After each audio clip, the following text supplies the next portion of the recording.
अस्सलाम वालेकुम स्टूडेंट्स। आज के लेक्चर में हम बात करेंगे heat capacities of ideal gas. तो प्रीवियस लेक्चर में हम बात कर चुके हैं using equipartition theorem to calculate molar heat capacities of solids. तो आज हम बात करेंगे इक्विपार्टीशन थ्योरम को इस्तेमाल करते हुए जो आइडियल गैसेस हैं, आइडियल गैस जो है कोई भी, उसकी जो हीट कैपेसिटीज़ हैं वो हम जो है वो इसमें निकालेंगे।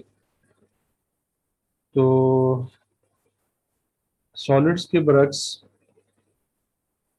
गैसेस की सूरत में हमें ये देखना पड़ता है कि जो हमने एक्सटर्नली हीट अपने सिस्टम को सप्लाई की है वो किस तरीके से सप्लाई की है, क्योंकि उस वे के ऊपर हमारी जो हीट कैपेसिटी होगी सिस्टम की, गैशियस सिस्टम की, वो डिपेंड करेगी। क्योंकि जो हमारे गैसेस होते हैं उनका वॉल्यूम हम फिक्स भी रख सकते हैं और उनका वॉल्यूम जो है हम चेंज भी कर सकते हैं। तो दोनों लिहाज से हम देखेंगे, एक हम कांस्टेंट वॉल्यूम के हिसाब से देखेंगे और दूसरा हम कांस्टेंट प्रेशर के हिसाब से देखेंगे। तो कांस्टेंट वॉल्यूम में वॉल्यूम चेंज नहीं होगा और जो हमारा प्रेशर है, कांस्टेंट प्रेशर वाला प्रोसेस, उसमें हम प्रेशर को जो है वो कांस्टेंट रखेंगे और फिर देखेंगे कि जो हमारी हीट कैपेसिटी है उस पर क्या फ़र्क पड़ता है। तो चलें हम इसकी तरफ चलते हैं। तो हम एज्यूम कर लेते हैं कि हमारी जो है वो एक गैस है जिसको हमने एक सिलेंडर के अंदर जो है वो इनक्लोज किया हुआ है और उस सिलेंडर का जो है एक पिस्टन है जो कि मूवेबल है। लेकिन इसमें हम क्या करते हैं कि उस पिस्टन को हम फिक्स कर देते हैं ताकि उसके वॉल्यूम में चेंज ना आ सके, यानी ये जो उसका वॉल्यूम होगा it will be fixed and change in volume will be zero. तो हमारा ये जो पिस्टन है इसकी जो अपवर्ड या डाउनवर्ड मूवमेंट है वो अ, नहीं होगी, ये हमने जो है वो इसमें एज्यूम करना है, क्योंकि वॉल्यूम हमने जो है वो फिक्स रखना है, लिहाजा इसकी जो अपवर्ड मूवमेंट है या डाउनवर्ड मूवमेंट है it is out of question. तो वॉल्यूम इज फिक्स्ड, तो ये यहाँ पर फिक्स है, पिस्टन जो है वो चेंज नहीं होगा, उसकी पोजीशन चेंज नहीं होगी जब हम जो है वो एक्सटर्नली हीट जो है अपने सिस्टम को सप्लाई करेंगे। तो जब हम ऐसा करेंगे तो अकॉर्डिंग टू देखो, जो डायग्राम देखिए उसमें देखा है कि हमारी जो वॉल्यूम में चेंज है वो ज़ीरो है और जो वर्क किसी भी गैसियस सिस्टम का होता है वो हमें पता है कि वो होता है W equals to P del V. और जब कांस्टेंट वॉल्यूम के ऊपर जो है वो वॉल्यूम की चेंज जो है वो ज़ीरो होगी तो डेफिनेटली इसका जो वर्क होगा वो भी ज़ीरो होगा। इसलिए हमारा जो फर्स्ट जो है वो वर्क गैसियस सिस्टम का eight constant volume it will be zero. तो जब हम इसकी बात करते हैं और फिर जो हमारा फर्स्ट लॉ ऑफ थर्मोडायनामिक्स है उसको यूज़ करते हैं तो हीट जो सप्लाइड है वो देखते हैं कि वो किन किन कामों में इस्तेमाल होती है। तो फर्स्ट लॉ ऑफ थर्मोडायनामिक्स हमारा है Q equals to change in internal energy plus work done. तो अब चूंकि ये जो वर्क डन है इसकी वैल्यू तो ज़ीरो आ गई, तो इसका मतलब ये होगा कि हमारा जो टोटल हम हीट सप्लाई करेंगे वो सिस्टम की इंटरनल एनर्जी को इंक्रीज करने में यूज़ होगी, क्योंकि दोनों की जो साइंस हैं वो पॉजिटिव हैं। जो क्यू है वो भी पॉजिटिव है, जो इंटरनल एनर्जी है वो भी पॉजिटिव है। इसका मतलब ये होगा कि जब सिस्टम को हीट जो है वो ऐड की जाएगी तो this heat will cause to increase the internal energy of the system. अब चूंकि हम यहाँ पे बात कर रहे हैं molar heat capacity at constant volume, इसलिए हम इसको कांस्टेंट प्रेशर से डिफरेंशिएट करने के लिए सी वी से जो है वो रिप्रेजेंट कर देते हैं। तो अब अगर हमारा मकसद है कांस्टेंट वॉल्यूम पे स्पेसिफिक हीट को निकालना, तो उसके लिए जैसे कि हम प्रीवियस लेक्चर में बात कर चुके हैं कि ये हमारे पास जो है वो एक रिलेशन है। तो इसमें हम जो इंटरनल एनर्जी है उसकी वैल्यू पुट करेंगे, तो फिर हमारे पास जो है उस सिस्टम की स्पेसिफिक हीट जो है वो आ जाएगी। तो हम प्रीवियस लेक्चर्स के अंदर ये कैलकुलेट कर चुके हैं कि हमारी जो इंटरनल एनर्जी का जो लेक्चर था उसके अंदर कि इंटरनल एनर्जी जो है मोनोटॉमिक गैस की वो ये होती है। तो जब हम इसके अंदर वैल्यू पुट करेंगे तो ये हमारे पास रिजल्ट बनेगा, यानी कि ये होगा 1/n डेल टी इंटू हो जाएगा 3/2 n r डेल टी। तो ये इससे कैंसिल हो जाएगा, तो हमारे पास जो रिजल्ट बचेगा इट विल बी 3/2 r। तो जब हम इस जनरल गैस कांस्टेंट की जो वैल्यू है पुट करेंगे, तो हमारे पास जो मोलर स्पेसिफिक हीट गैस की और मोनोटॉमिक गैस जो आती है वो 12.5 जूल्स पर मोल पर केल्विन जो है वो आती है। तो इसी चीज़ को रिपीट करते हुए हम जो स्पेसिफिक हीट है वो डायटोमिक गैस या पॉलीटॉमिक गैस की जो है वो निकाल सकते हैं। और जैसे कि हमें पता है कि जो हमारी डायटोमिक गैस है या पॉलीटॉमिक गैस है, तो डायटोमिक गैस के लिए जो इंटरनल एनर्जी हमने कैलकुलेट की थी वो थी internal energy was equal to 5/2 nr del T. तो जब हम इस चीज़ को इस रिलेशन के अंदर पुट करेंगे तो फिर वहाँ पर भी जो है वो डेल टी और एन जो है वो कैंसिल हो जाएगा, और हमारे पास जो है वो ये रिलेशन जो है वो बनेगा। फिर उसमें जब हम बात करते हैं वैल्यूज़ की, तो हमारे पास ये रिजल्ट आता है। इसी तरह जब हम पॉलीटॉमिक गैस की बात करते हैं तो फिर हमारे पास जो रिजल्ट आता है इंटरनल एनर्जी की सूरत में वो ये होता है, internal energy was equal to 3 nRT, 3 nRT del T. तो ये हमारा जो था वो रिजल्ट था। तो इसको जब हम जो है वो अपने इस फार्मूले के अंदर जो है वो पुट करते हैं, तो फिर पुट करने के बाद n और डेल टी खत्म हो जाएगा और हमारे पास जो रिलेशन आएगा इट विल बी 3r। और फिर इसमें जब हम जनरल गैस कांस्टेंट की वैल्यू पुट करेंगे तो हमारे पास ये रिजल्ट आएगा। तो यहाँ पे जो चीज़ गौरतलब है वो ये है कि मोनोटॉमिक गैस की जो स्पेसिफिक हीट है वो 12.5 है, कम है। डायटोमिक की उससे ज़्यादा है और पॉलीटॉमिक की उससे ज़्यादा है। तो इसकी क्या रीज़न है कि मोनोटॉमिक, डायटोमिक और पॉलीटॉमिक गैसेस के लिए जो हमारी मोलर स्पेसिफिक हीट है वो डिफरेंट है फॉर द सेम मोल, अगर नंबर ऑफ मोल्स हैं वो हमारे गैस के सेम है। तो बात यह है कि जब हम मोनोटॉमिक गैस की बात करते हैं तो उसमें सिर्फ 1 डिग्री ऑफ फ्रीडम है, तो उसी को जो एनर्जी है वो सप्लाई होती है, लिहाजा उसको उसका टेम्परेचर रेज करने के लिए फॉर सेम अमाउंट हमें कम हीट जो सप्लाई करनी पड़ती है। लेकिन अगर हम उसी रेंज के लिए डायटोमिक की बात करेंगे तो हमें जो है वो इतनी एनर्जी जो है वो 20.8 जूल पर मोल पर केल्विन जो है प्रोवाइड करनी पड़ती है। उसकी रीज़न ये है कि जब हम डायटोमिक गैस की बात करते हैं तो उसमें जो है वो दूसरे मोड्स भी डेवलप हो जाते हैं, जिसमें ट्रांसलेशन हो सकता है, उसका वाइब्रेशन हो सकता है। इसी तरह जब हम पॉलीटॉमिक की बात करते हैं तो इसके अंदर भी जो उसकी डिग्री ऑफ फ्रीडम है इंक्रीज कर जाती है, और जो एनर्जी हम सप्लाई करते हैं वो तमाम के अंदर डिस्ट्रीब्यूट होती है।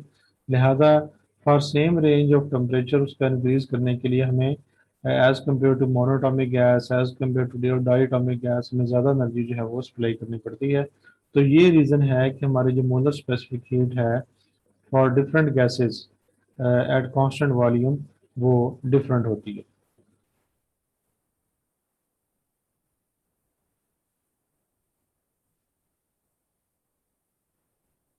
तो अब हम बात करते हैं molar heat capacity at constant volume. तो इसमें हम sorry, molar heat capacity at constant pressure.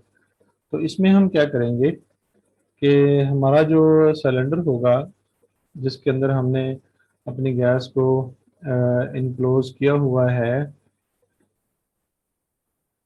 वो मूवेबल होगा, यानी कि उसकी अपवर्ड और या फिर डाउनवर्ड मूवमेंट है वो पॉसिबल होगी। और उसका जो एक्सटर्नल प्रेशर है वो भी कांस्टेंट होगा, यानी कि यहाँ पर जो एक्सटर्नल प्रेशर होगा इट विल बी कांस्टेंट। तो जब हम गैस की हीट को जो है वो गैस को हीट सप्लाई करेंगे तो चूंकि इसका जो पिस्टन जो है वो फिक्स नहीं है, वो अपवर्ड या डाउनवर्ड मूव कर सकता है, लिहाजा इसकी जो वॉल्यूम चेंज होगी वो भी ज़ीरो नहीं होगी। तो वॉल्यूम इसका चेंज होगा जिसकी वजह से वर्क इसका जो है वो चेंज होगा। तो इसकी तरफ हम बाद में आते हैं। तो पहले जो है वो हम इस डायग्राम को ज़रा देख लें। तो यहाँ पर इस डायग्राम में दो आइसोथर्म्स जो हैं वो प्लॉट की गई हैं। तो ये आइसोथर्म जो है एट कांस्टेंट टेम्परेचर टी है, और ये वाली जो आइसोथर्म है ये उससे इंक्रीज टेम्परेचर पे है, टी प्लस डेल्टा टी। तो दोनों जो है कांस्टेंट टेम्परेचर पे प्लॉट की गई हैं। इसका भी टेम्परेचर कांस्टेंट रहता है थ्रू आउट द प्रोसेस, इसका टेम्परेचर भी कांस्टेंट रहता है थ्रू आउट द प्रोसेस। तो यहाँ पे तीन पॉइंट्स जो हैं वो लिए गए हैं। तो अगर हम पॉइंट ए और पॉइंट बी की बात करें तो ये जो प्रोसेस है चूंकि इसमें हमारा जो वॉल्यूम है वो चेंज नहीं होता, तो ए बी जो प्रोसेस है ये आइसोकोरिक प्रोसेस है, यानी जिसमें वॉल्यूम जो है वो चेंज नहीं होता। और ये वाला जो प्रोसेस है ए सी का, ये हमारा आइसोबैरिक प्रोसेस है क्योंकि इसके ऊपर भी प्रेशर वही है और इसके ऊपर भी प्रेशर की वैल्यू जो है वो वही है। तो ये जो प्रोसेस है दैट इज आइसोबैरिक। तो प्रेशर की जो वैल्यू है वो इसमें चेंज नहीं होती। तो दोनों में जो टेम्परेचर की चेंज है वो हमारी सेम है, यानी कि यहाँ पर भी जो टेम्परेचर चेंज है वो डेल टी है, और यहाँ पर भी देखा जाए जो टेम्परेचर की हमारी चेंज है वो डेल टी है। तो प्रीवियस लेक्चर्स के अंदर हमने ये बात की थी कि जो हमारी चेंज इन इंटरनल एनर्जी होती है ये प्रोपोर्शनल होती है डेल टी के। यानी अगर सेम रेंज पे टेम्परेचर हम इंक्रीज करेंगे तो चाहे प्रोसेस जो है वो हमारा आइसोकोरिक है चाहे प्रोसेस हमारा आइसोबैरिक है, अगर टेम्परेचर में चेंज जो है वो सेम है तो जो इंटरनल एनर्जी में चेंज आएगी वो भी सेम होगी। और इसी चीज़ को जो है वो हमने आगे जाके यूज़ भी करना है। तो इस चीज़ को ध्यान में रखना हमने कि for same temperature change internal energy में जो चेंज है वो सेम होगी। तो अब हम बात करते हैं कांस्टेंट प्रेशर पे।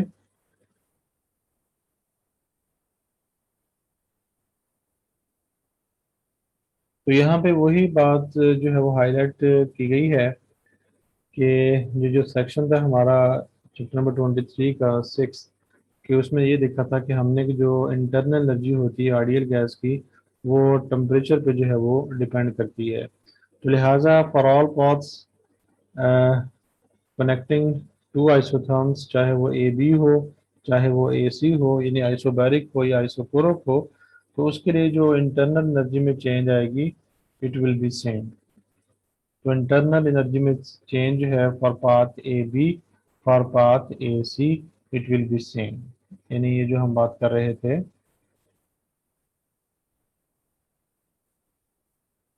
यहाँ पे कि इसके लिए भी इंटरनल एनर्जी और इसके लिए भी इंटरनल एनर्जी जो है वो सेम होगी, क्योंकि दोनों के जो टेम्परेचर रेंज की चेंज है वो डेल टी है वो सेम है।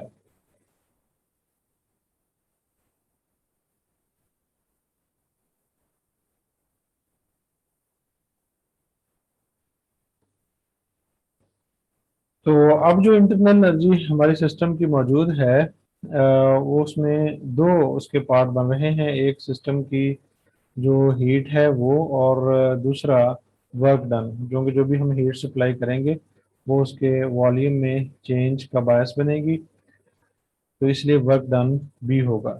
तो अब अगर हम साइन कन्वेंशंस की बात करें तो हमें ये क्लियरली नज़र आ रहा है कि तमाम जो क्वांटिटीज़ हैं उनकी जो साइंस हैं वो पॉजिटिव हैं।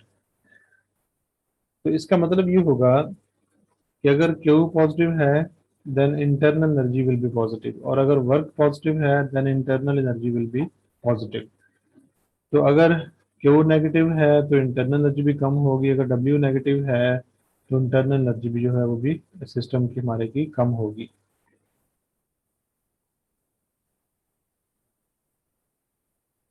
तो if the volume decreases, the work done on the gas by the environment is positive। तो वर्क उसका पॉजिटिव होगा, जिसके नतीजे में क्या होगा, it tends to increase the internal energy of the system. तो हमारी इंटरनल एनर्जी जो है वो इंक्रीज करेगी। तो अगर वॉल्यूम जो है वो हमारा इंक्रीज करता है तो फिर जाहिर है कि वॉल्यूम इंक्रीज उस वक्त करेगा जब गैस अपनी ही एनर्जी को इस्तेमाल करके एनवायरनमेंट के अगेंस्ट जो है वो वर्क करेगी। लिहाजा जो अपनी एनर्जी कंज्यूम कर रही है तो लिहाजा उसकी इंटरनल एनर्जी जो है वो डिक्रीज होगी और वर्क जो है वो उसका नेगेटिव है। यानी जब ये वर्क नेगेटिव होगा तो इंटरनल एनर्जी जो हमारी डिक्रीज होगी, और उसकी रीज़न क्या होगी कि सिस्टम अपनी ही एनर्जी जो है वो कंज्यूम कर रहा होगा उसको लिफ्ट करने के लिए। तो अब जो हीट हमने सप्लाई की है उसको हमारा जो बेसिक फार्मूला है स्पेसिफिक हीट निकालने का वो ये था, C equals to n sorry Q over n del T. अब चूंकि हम बात कर रहे हैं हीट की जो हम सप्लाई कर रहे हैं या स्पेसिफिक हीट की एट कांस्टेंट प्रेशर, इसलिए हम इसको CP जो है वो कह देते हैं। तो जब हम इसको रीअरेंज करते हैं तो ये हमारे पास जो रिलेशन आ जाता है हीट के लिए, तो जितना जो है वो हमने हीट जो है उसको सप्लाई की है तो range to change its temperature for the same range del T जो हमने कांस्टेंट वॉल्यूम पे किया था। तो अब जो वर्क है, अगर हम पाथ ए सी की बात करते हैं तो उस डायग्राम की तरफ हम दोबारा जाते हैं।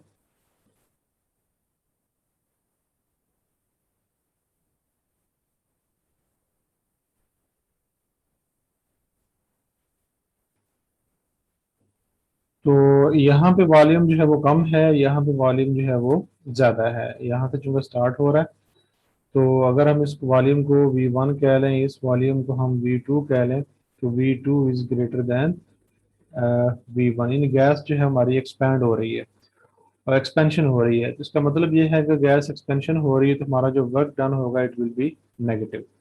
तो इसलिए जो है वहां पर जो है वो नेगेटिव साइन जो है वो इस्तेमाल किया हमने।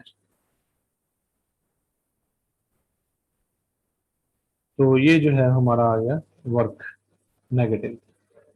तो अब चूंकि हमारे पास जो जनरल गैस इक्वेशन है P V equals to n R T, अगर हम टेम्परेचर चेंज की बात करते हैं तो टेम्परेचर हमने चेंज किया है और उससे वॉल्यूम भी चेंज हुआ है। ये हो जाएगा P del V equals to n R del T. चूंकि एन और आर तो कांस्टेंट है लिहाजा इनमें चेंज नहीं आएगी। तो ये वैल्यू जब हम यहाँ पुट करते हैं तो हमारे पास जो है वो ये रिलेशन आ जाता है।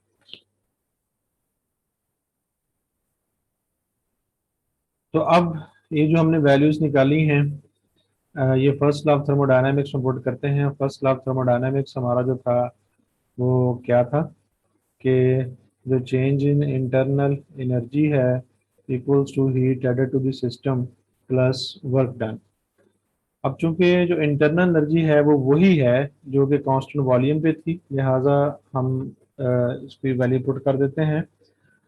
और जो हीट हमने सप्लाई की है अभी हमने उसको प्रीवियसली देखा है वो हमारी ये है, तो उसकी वैल्यू हम पुट कर देते हैं, वो हमारे पास ये आ गया। वर्क हमने ये निकाला है तो ये वैल्यू हम पुट कर देते हैं। तो जब हम इसको सिंप्लीफाई करेंगे यानी इसमें से हम डेल टी कॉमन लेके उसको कैंसिल आउट करेंगे और एन जो है वो भी कैंसिल हो जाएगा, तो हमारे पास जो रिलेशन बचेगा it will be C P equals to sorry C V equals to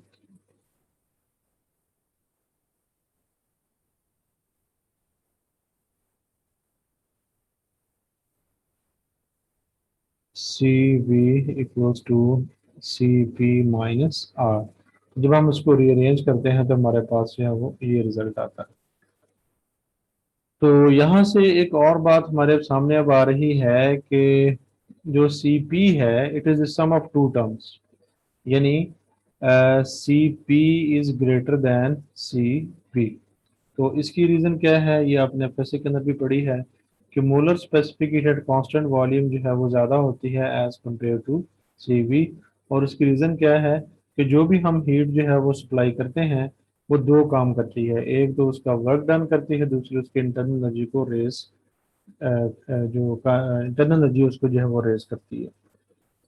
जबकि कांस्टेंट वॉल्यूम के अंदर सिर्फ एक ही काम होता है कि उसकी जो हीट हमने सप्लाई की वो जस्ट उसकी इंटरनल एनर्जी करती है, उसमें वर्क जो है वो सॉरी उसमें जो वर्क होता है वो जीरो होता है। तो उम्मीद है स्टूडेंट्स क्लियर हो गया होगा। तो कल इंशाल्लाह हम नेक्स्ट लेक्चर में अ, एक और फैक्टर की बात करेंगे जो कि इन दोनों की रेशियोज के बारे में होगा कि मोलर स्पेसिफिक हीट और एट कांस्टेंट वॉल्यूम और molar specific heat at constant pressure. तो इंशाल्लाह नेक्स्ट लेक्चर में मिलते हैं। अस्सलाम वालेकुम।